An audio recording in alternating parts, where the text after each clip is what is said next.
بھائیو،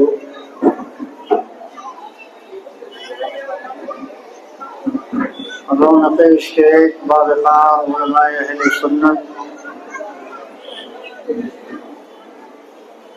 بالخصوص ناشر مسلک اعلی حضرت حامی امتیاز احمد صاحب اللہ مدد اللہ النورانی،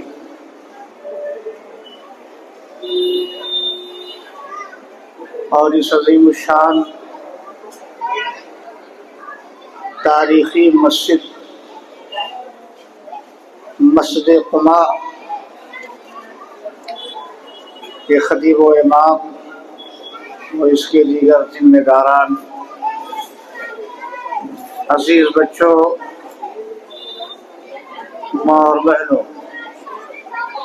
السلام علیکم ورحمۃ اللہ وبرکاتہ۔ الفاتحہ۔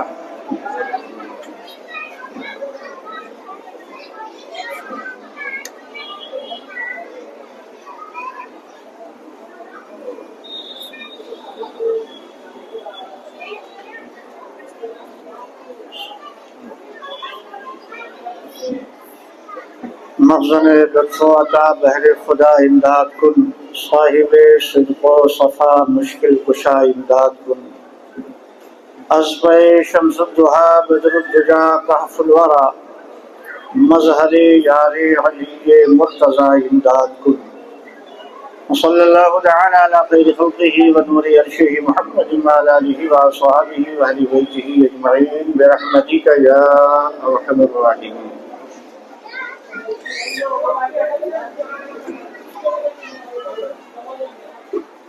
الحمد للہ الذی لا ضد له ولا ند له ولا شریک له، والصلاة والسلام على النبي الذي لا مثل له ولا مثال له ولا نظير له، وعلى آله الطاهرين وصحابه الطيبين من لا يتبعهم فلا نجاة ولا نصير له، أما بعد فأعوذ بالله من الشيطان الرجيم، بسم الله الرحمن الرحيم، لقد خلقنا الإنسان في أحسن تقويم، صدق الله العظيم وصدق رسوله النبي الأمين الكريم، ونحن على ذلك لمن الشاهدين والشاكرين، والحمد لله رب العالمين۔ آئیے ہمارا سبھی حضرات مل کر سب سے پہلے اپنے آقا و مولا حضور نبی رحمت صلوات و خیر و برکت، ہم غریبوں کے غمگسار سید ابرار و اختیار جناب احمد مجتبیٰ محمد مصطفیٰ صلی اللہ علیہ وآلہ وسلم کی پاکیزہ و مقدس بارگاہ میں جھوم جھوم کر ہدیہ درود پیش کریں اور پڑھیں۔ اللہم صلی علی سیدنا و شفیعنا حبیبنا مولانا محمد وبارک وسلم، صلاۃ و سلام علیک سیدی حبیبی یا رسول اللہ، صلاۃ و سلام علیک یا نبی اللہ۔ نبی اور آل نبی پر محبت سے ایک بار اور پڑھ لیں۔ اللہم صلی علی سیدنا و شفیعنا وحبیبنا مولانا محمد وبارک وسلم، صلاۃ و سلام علیک سیدی حبیبی یا رسول اللہ، صلاۃ و سلام علیک یا نبی اللہ صلی اللہ تعالی علیہ وسلم۔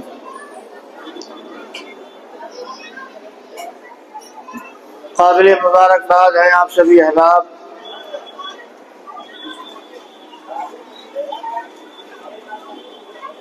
جو اس طرح کی پاکیزہ مجلسوں میں حاضری کی سعادت سے سرفراز ہو رہے ہیں۔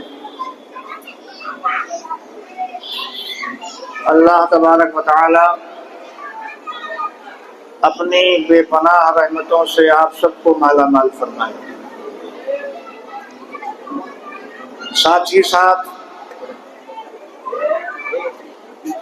علماء ربانیین کے رفق زیبا کی زیارت کا بھی شرف پا رہے ہیں۔ یہ وہ عظیم شرف ہے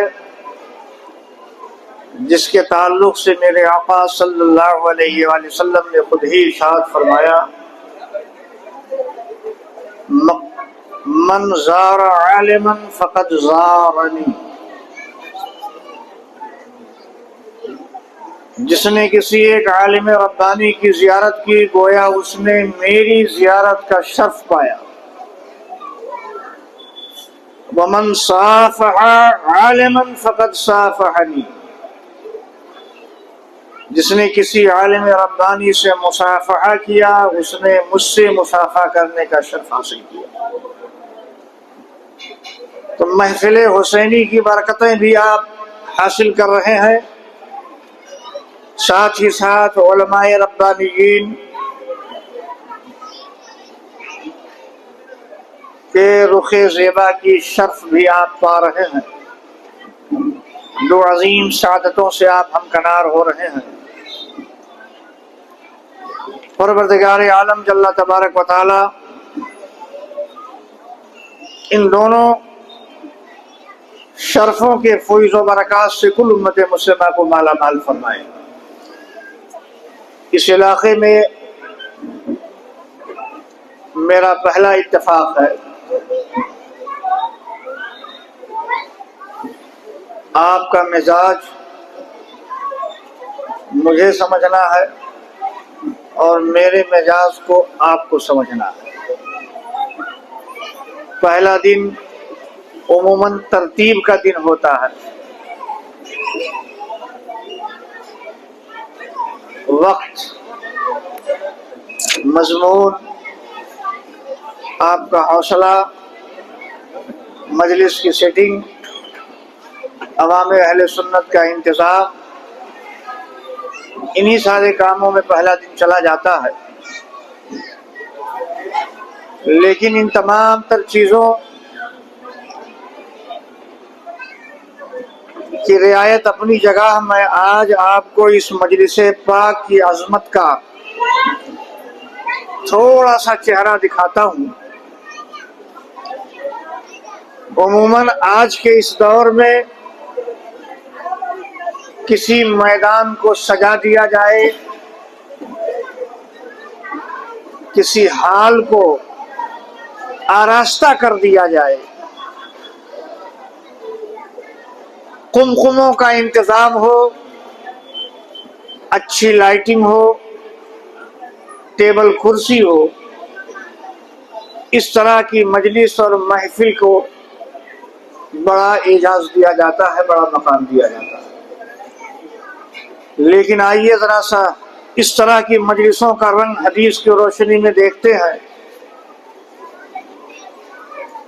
کہ یہ مجلسیں اللہ و رسول کی نگاہ میں کیا مقام رکھتی ہیں۔ تو آئیے تمہیدی کلمات کے طور پر میں آپ سے یہ عرض کروں،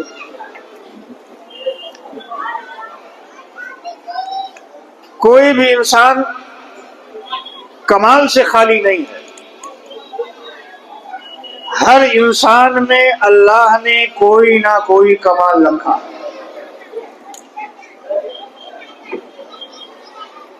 چاہے وہ اعلیٰ درجے کا انسان ہو، چاہے وہ ادنیٰ درجے کا انسان ہو، کسی نہ کسی کمال سے، کسی نہ کسی ہنر سے اللہ نے اسے ضرور مالا مال فرمایا۔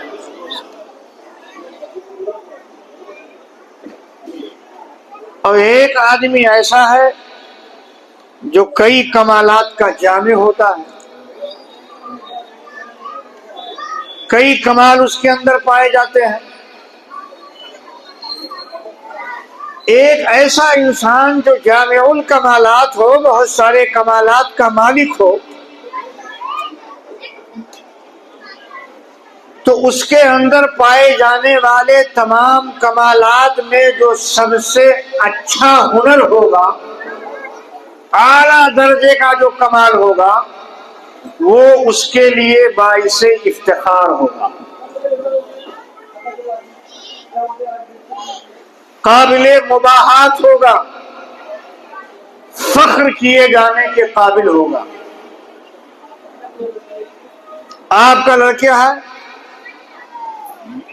علم حاصل کر رہا ہے، چند بچے ہیں، آپ کے چند بچوں میں کسی ایک بچے نے اعلیٰ نمبر سے پاس کیا تو اعلیٰ نمبر سے پاس ہونا اس کے لیے باعث افتخار ہو جائے گا، دیگر بچوں پر فوقیت کا سبب بن جائے گا۔ ایسے ہی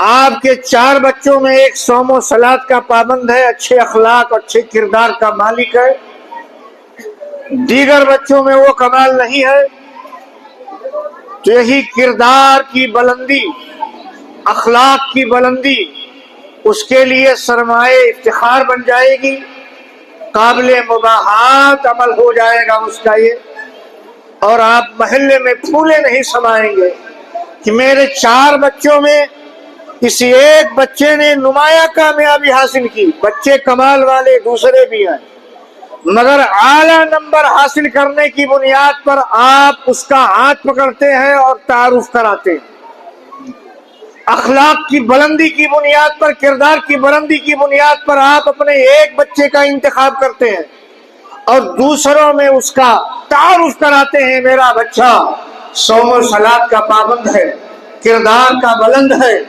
اخلاق کا بلند ہے، اچھے عادت و اطوار والا ہے، بمقابل دوسرے بچوں کے اس کے اندر ایک اعلیٰ ہنر ہے، اعلیٰ کمال ہے۔ کمال تو سارے بچوں میں ہے، مگر سارے بچوں میں اعلیٰ کمال کا ایک بچہ ہے، اعلیٰ ہنر کا یہ بچہ ہے، اور وہی آپ کے لیے قابل افتخار بن جاتا ہے، قابل مباحات بن جاتا ہے۔ آپ فخریہ کہتے ہیں میرے بچوں میں یہ بچہ کمال والا ہے، میرے سارے بچوں میں یہ اعلیٰ نمبر لانے والا ہے، تو اعلیٰ نمبر لانا یہی قابل افتخار ہوا، اعلیٰ کردار کا ہو جانا یہی اس کے لیے قابل مباحات ہوا۔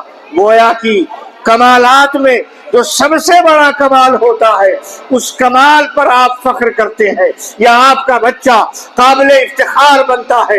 محلے میں ہزاروں بچوں نے امتحان دیا ہے، ہر ایک نے امتحان میں کامیابی حاصل کی ہے، مگر ہر ایک کا نام اخبار میں نہیں آتا، ہر ایک کا نام بورڈ پہ نہیں لکھا جاتا، ہر ایک کی تصویر شائع نہیں کی جاتی، بلکہ جو علاقہ ٹاپ کرتا ہے، کالج ٹاپ کرتا ہے، جماعت میں اعلیٰ نمبر سے پاس ہوتا ہے، اس بچے کا نام تصویروں میں آتا ہے، اس بچے کا نام اخبارات میں آتا ہے، اس بچے کا نام نمایاں ہوتا ہے، گلی کوچوں میں اس کا شہرہ ہوتا ہے۔ کیوں؟ پاس تو سبھی لوگوں نے کیا، مگر اس نے اعلیٰ نمبر سے کامیابی حاصل کی ہے، اس لیے یہ قابل مباحات ہو گیا ہے، قابل فخر ہو گیا ہے۔ پتہ چلا اعلیٰ شرف پر، اعلیٰ کامیابی پر، اعلیٰ کمال پر فخر کیا جاتا ہے۔ یہ تو بندوں کی فطرت ہے کہ بہت سارے کمالات ہیں، ان کمالات میں جو کمال اعلیٰ ہوگا، افضل ہوگا، اس پر فخر کیا جائے گا۔ اب آئیے ذرا اپنے رب کی بارگاہ میں حاضری لیتے ہیں۔ یہ میرے پروردگار، تو سارے کمالات کا جامع ہے، تو سارے کمالات کا مالک ہے، سارے صفات کمالیہ کا تو جامع ہے، بلکہ لفظ الہ کی توضیح ہی یہی کی گئی ہے، هو المستجمع لصفات لجمیع صفات الکمالیہ، جو تمام صفات کمالیہ کا جامع ہو اسے الہ کہا جاتا ہے، اسے معبود کہا جاتا ہے۔ اب ہم پوچھتے ہیں اے میرے پروردگار، ہم بندوں کی تو فطرت یہ ہے اپنے تمام کمالات میں اعلیٰ کمال پر فخر کرتے ہیں، اعلیٰ شرف پر مباحات کرتے ہیں۔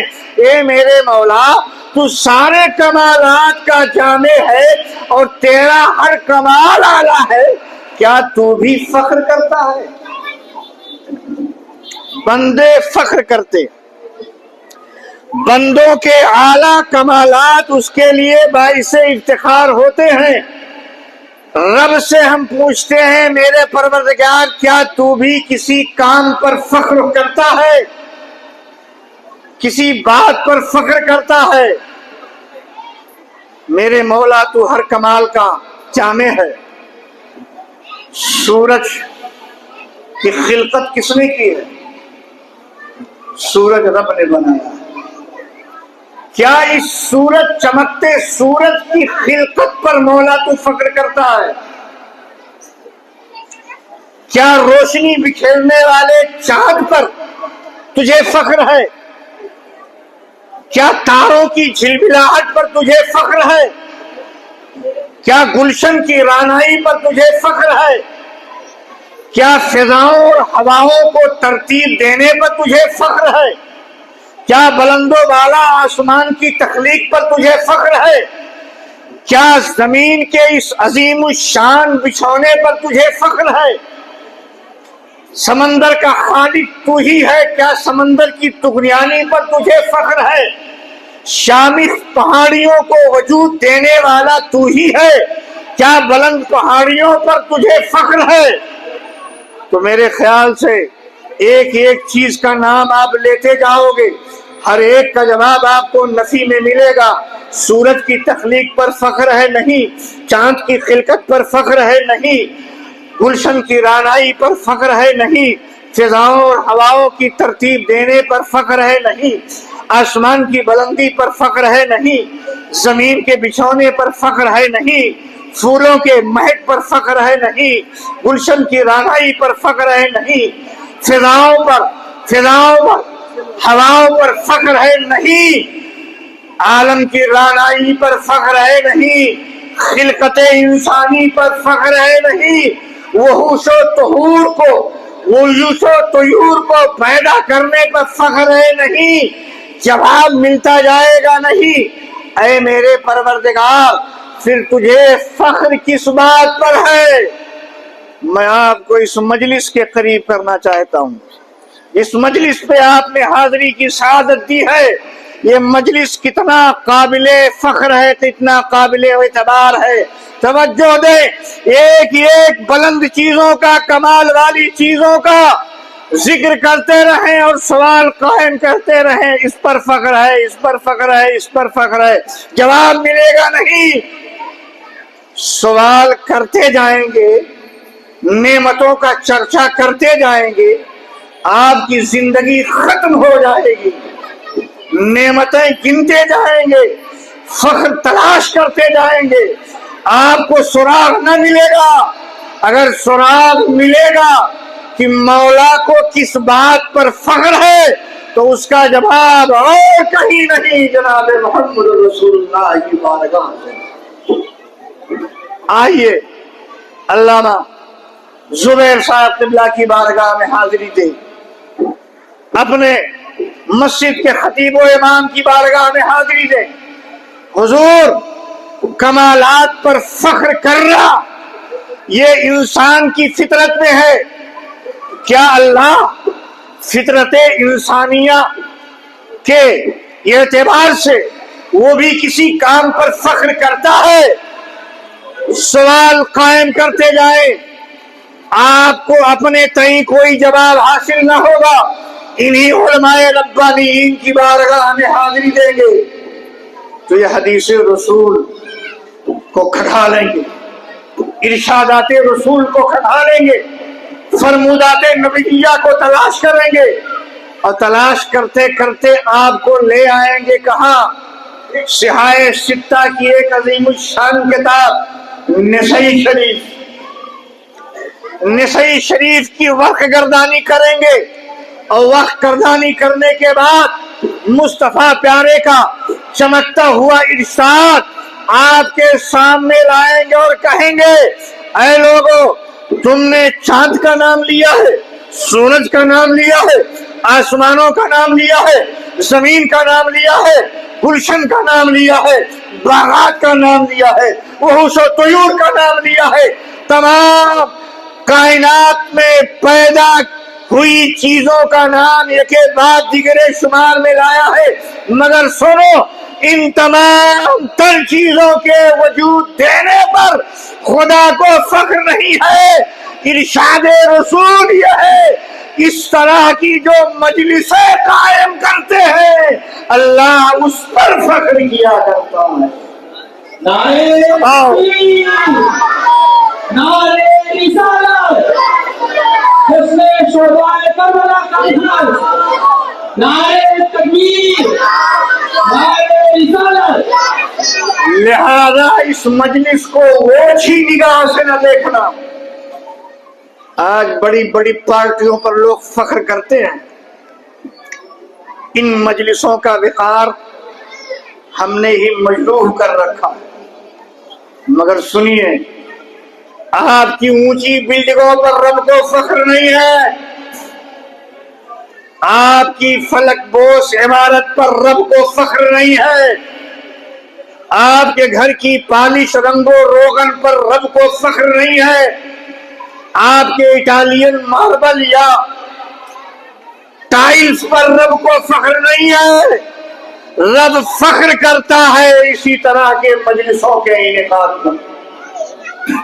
لہذا میں تمام مسلمانان اہل محلہ کو اس بات پر مبارکباد پیش کرتا ہوں کہ آج آپ نے اپنے محلے میں، اپنی گلی کوچوں میں، اپنی آبادی میں وہ کام کیا ہے جس کام کے کرنے پر اللہ مباحث فرماتا ہے، اللہ فخر کرتا ہے۔ آؤ، پہلی تاریخ محرم کی 10 مجلسیں ہونی ہیں۔ پہلے دن مجلسی کے حوالے سے میں آپ کو ارشاد رسول سناؤں۔ دلیل کیا ہے؟ تو دلیل کے اعتبار سے علامہ زبیر کی جوتیاں سیدھی کرتے ہوئے مسلم شریف سے رابطہ کیجئے، نسائی میں دیکھیے۔ الحمدللہ اس حدیث پاک کو 5 محدثین نے روایت فرمائی۔ وہ کیا ہے حدیث پاک؟ آقا کائنات جناب محمد رسول اللہ صلی اللہ علیہ وآلہ وسلم کے تعلق سے حضرت سیدنا معاویہ ابن سفیان بیان فرماتے ہیں۔ اس حدیث کے دوسرے راوی حضرت سعید خدری بھی ہے۔ اس راوی کے تیسرے حدیث حضرت سیدنا ابو ہریرہ بھی ہے، اور تیسرے نمبر کے راوی حضرت معاویہ ابن سفیان بھی۔ تینوں محدثین نے روایت کی۔ روایت کے الفاظ یہ ہیں: حضرت معاویہ ابن سفیان، حضرت ابو ہریرہ، حضرت سعید خدری رضوان اللہ تعالی علیہم اجمعین، تینوں کے تینوں ارشاد فرماتے ہیں: خرج رسول اللہ صلی اللہ علیہ وسلم علی حلقۃ، اللہ کے رسول صلی اللہ علیہ وسلم اپنے حجرہ پاک میں تھے، حجرہ عائشہ میں تھے، جنت کی کیاری سے متصل سرکار کا حجرہ جسے حجرہ عائشہ کہا جاتا ہے، مسجد نبوی شریف کا ایک حصہ جسے حجرہ نبوی کہا جاتا ہے، اسی حجرہ پاک میں آقا آرام فرما ہے، اور باہر صحابہ کرام کا ایک جتھا بیٹھا ہوا ہے۔ اسی طرف اشارہ کرتے ہوئے راوی حدیث فرماتے ہیں: خرج رسول اللہ صلی اللہ علیہ وسلم علی حلقۃ، یعنی من اصحابہ۔ راوی حدیث نے تفصیل بھی بیان کر دی، حلقے کے افراد کا تعین بھی کر دیا کہ وہ جو حلقے والے تھے ایرے گیرے نہیں تھے، سب صحابی رسول تھے۔ اور حلقہ کسے کہتے ہیں؟ حلقہ میں آپ کو سمجھا دوں۔